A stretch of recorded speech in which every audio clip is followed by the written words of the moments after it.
ഇന്ത്യയിലെ പ്രധാന ആകർഷണമായ selfie point അത് നിർമ്മിച്ച പ്രശസ്ത ശില്പി ഡാവിഞ്ചി സുരേഷാണ്. അദ്ദേഹം ഇന്ന് നമ്മുടെ കൂടെ ട്രൂവിഷൻ ചാനലിലുണ്ട്.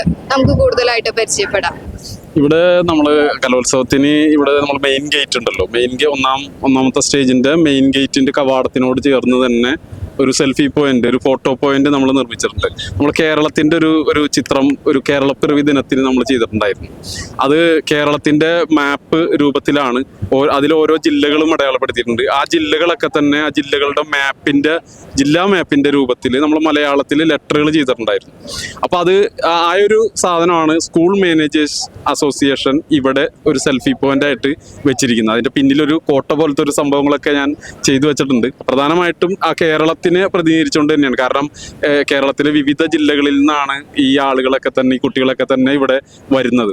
അപ്പൊ അതുകൊണ്ട് തന്നെയാണ് ഈ കേരളം അവർ സെലക്ട് ചെയ്യുകയും ഇവിടെ അതൊരു ഒരു സെൽഫി പോയിന്റ് ആയിട്ട് ഇവിടെ നിർമ്മിച്ചു വെക്കാനായിട്ട് എന്നോട് ആവശ്യപ്പെടുകയും ചെയ്തു.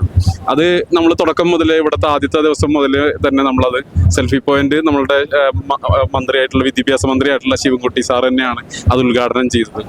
പിന്നെ ഇവിടെ കേരള പോലീസിന്റെ തന്നെ കമ്മീഷണറും അസിസ്റ്റന്റ് കമ്മീഷണറും ACP ഒക്കെ സരീഷ് സാറൊക്കെ അടക്കമുള്ള ആളുകൾ ഇവിടെ കലയാണ് ലഹരി എന്ന് പറഞ്ഞിട്ടുള്ളൊരു പ്രോഗ്രാം ഇവിടെ വേറെ നടക്കുന്നുണ്ട്. അതായത് ലൈവായിട്ട് ഇപ്പോൾ ഒരു പോലീസുകാർ തന്നെ അവിടെ ഇരുന്ന് ലൈവായിട്ട് വരയ്ക്കുന്നുണ്ട്.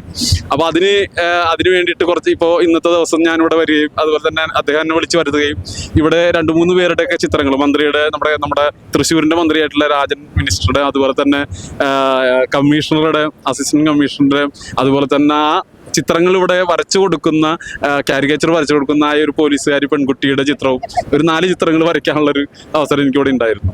അപ്പം നമ്മൾ കലയാണ് ലഹരി എന്ന് പറയുന്നത് ശരിക്കും പറഞ്ഞാൽ എൻ്റെ ജീവിതവുമായിട്ട് ബന്ധപ്പെട്ടതാണ്. കാരണം തൃശ്ശൂരിൽ നമുക്കറിയാം വടക്കേ സ്റ്റാൻഡിൽ ഒരു വലിയ ശില്പം, ഒരു 40 അടി ഉയരമുള്ള 40 അടി നീളമുള്ള 18 അടി ഉയരമുള്ള വലിയൊരു ശില്പം ഞാനിവിടെ വണ്ടിയുടെ പാർട്സുകളൊക്കെ ഉപയോഗിച്ചിട്ട് ചെയ്തിട്ടുണ്ടായിരുന്നു. അത് തൃശ്ശൂർ സിറ്റി പോലീസിന് വേണ്ടി തന്നെയാണ് ചെയ്തത്. അത് ലോകത്തിലെ ഏറ്റവും വലിയ ഒരു ശില്പമാണെന്നാണ് തൃശ്ശൂർ സിറ്റി പോലീസ് അവകാശപ്പെടുന്നത്. അപ്പൊ അത് ശരിക്കും പറഞ്ഞു കഴിഞ്ഞാൽ എനിക്ക് 51 വയസ്സായി. 51 വയസ്സിനിടയ്ക്ക് ഞാൻ ഇന്ന് വരെ ലഹരിയുമായിട്ടുള്ള ഒരു സാധനത്തിന്റെ രുചി പോലും അറിയാതെ നിൽക്കുന്ന ഒരാളാണ് ഞാൻ. അപ്പൊ അതുകൊണ്ട് തന്നെ നമുക്ക് ഈ കലയാണ് ലഹരി എന്ന് പറയുന്ന ഈ ഒരു പ്രോഗ്രാമിൽ സഹകരിക്കാൻ വളരെയധികം ഇൻട്രസ്റ്റിംഗ് ആയിരുന്നു. ഒരു ജൂൺ 26-നാണ് നമുക്കറിയാം ലഹരി വിരുദ്ധ ദിനം. ജൂൺ 26-നാണ്. അന്ന് തന്നെയാണ് എൻ്റെ ജന്മദിനം. എന്തുകൊണ്ടാണ് എങ്ങനെയാണ് ഇത് കണക്ട് ആയെന്ന് എനിക്കറിയില്ല. പക്ഷേ നമ്മളതിൻ്റെ ഒരു എൻ്റെ ജീവിതം പോലെ തന്നെ ഒരു കലയാണ്. ലഹരി ഇല്ല എന്ന് ഞാൻ പറയുന്നില്ല, എനിക്ക് ലഹരിയുണ്ട്. കലയാണ് എൻ്റെ ലഹരി.